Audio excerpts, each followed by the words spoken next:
আসসালামু আলাইকুম গাইস, কেমন আছেন সবাই? আশা করি সবাই ভালো আছেন গাইস। আপনাদের মাঝে আমি আরেকটি ভয়ানক একটি লাশের কাহিনী নিয়ে আসলাম গাইস। পুরো ভিডিও দেখবেন আর কেমন লাগে কমেন্ট করে জানাবেন।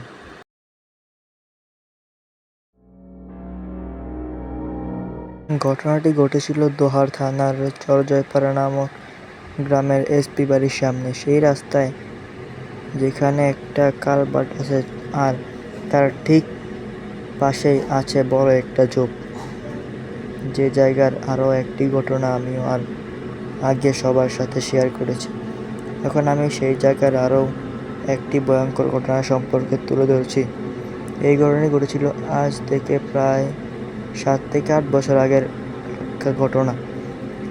একদিন এক রিক্সাওয়ালা রাতে এক প্যাসেঞ্জারকে নিয়ে সেই রাস্তা দিয়ে আসছিল। রাত তখন প্রায় আনুমানিক 11টা কি 11:30 মতন হবে। আমরা জানি যে গ্রামের 9টা-10টার দিকে প্রায় বেশিরভাগ মানুষ ঘুমিয়ে পড়ে, তাই সেই সময়টা সেখানে একেবারে জনমানবহীন ছিল। তারা দুইজন সেই রাস্তা ধরে যাচ্ছে। এমন সময় তারা কিছুটা দূর থেকে হঠাৎ সাদা কিছু একটা লক্ষ্য করে। তারা যখন সেই কালভার্টের কাছাকাছি জায়গায় গেল, তখন তারা দেখল যে কালভার্টের উপর সাদা কাপড় পরা একটা লাশ শুয়ে আছে। এরপর তারা দুজনে রিক্সা থেকে নেমে লাশটির কাছে যায়। তারা দুজনেই অবাক হয়ে গেল যে এত রাতে এখানে একটা লাশ কে রেখে গেল। লোকটি রিক্সাওয়ালাকে বলল, হয়তো কেউ লাশটিকে এখানে ফেলে রেখে গেছে, চলো আমরা লাশটিকে নিয়ে দাফনের ব্যবস্থা করি। কিন্তু রিক্সাওয়ালা এতে আপত্তি জানালো। সেই লোকটিকে বলল, আমাকে আমার ভাড়া দিয়ে দেন, আমি এইসব লাশ নিয়ে যেতে পারবো না। লোকটি থেকে বলল, কি ঠিক আছে, তোমাকে ভাড়া 100 টাকা বেশি দিব।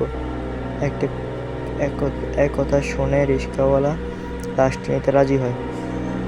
তবে রিক্সাওয়ালা লোকটিকে শর্ত দেয় যে লাশটি আপনাকেই তুলতে হবে। লোকটি বলল, ঠিক আছে, তাই হবে। তারপর লোকটি লাশের কাছে গিয়ে মুখের কাপড় তুলতে দেখে পায়ে লাশটি চোখ খোলা অবস্থায় তাকিয়ে আছে। হঠাৎ কেউ চোখ খোলা অবস্থায় মারা গেলে যেমনটা দেখা যায় ঠিক তেমন। এতে সে একটু ভয় পেয়ে যায়। তারপর সে লাশটির গায়ে কাপড়ের আরও কিছু অংশ সরাতে দেখতে পায় লাশটির শরীরের পশমগুলো বেশ বড় বড়, যা কোনো সাধারণ মানুষ থেকে একেবারেই আলাদা। অর্থাৎ পশমগুলো ছিল ঠিক ভেড়ার শরীরের পশমের মতো। এটা দেখে লোকটি চিৎকার দিয়ে অজ্ঞান হয়ে যায়। আর সেই রিক্সাওয়ালা এক চিৎকার দিয়ে সেখান থেকে দৌড়ে চলে যায় আর এক বাড়ির সামনে গিয়ে পড়ে। তার কথা শুনে লোকজন সেখানে যায়, কিন্তু অনেক খোঁজাখুঁজি করেও সেখানে কোনো লাশ পাওয়া যায়নি। এমনকি সেই লোকটাকেও সেখানে আর পাওয়া গেল না। পরদিন সকালে সেই কালভার্টের নিচে সেই লোকটির লাশ পাওয়া যায়, কাদায় অর্ধেক গাড়া অবস্থা। বেশ, আজকের ভিডিওটা এতটুকু। কেমন লাইক কমেন্ট করে জানাবেন। আর আপনারা কোনো ভিডিও শেয়ার করবেন না? যদি আপনারা কোনো ভিডিও শেয়ার করেন তাহলে আমি এটা আপনাদেরকে শোনাবো আপনার কাহিনী। গাইজ আমার ইনবক্সে আপনারা জানাবেন। আসসালামু আলাইকুম। আর ভিডিও কেমন লাগে কমেন্ট করে জানাবেন। আসসালামু আলাইকুম।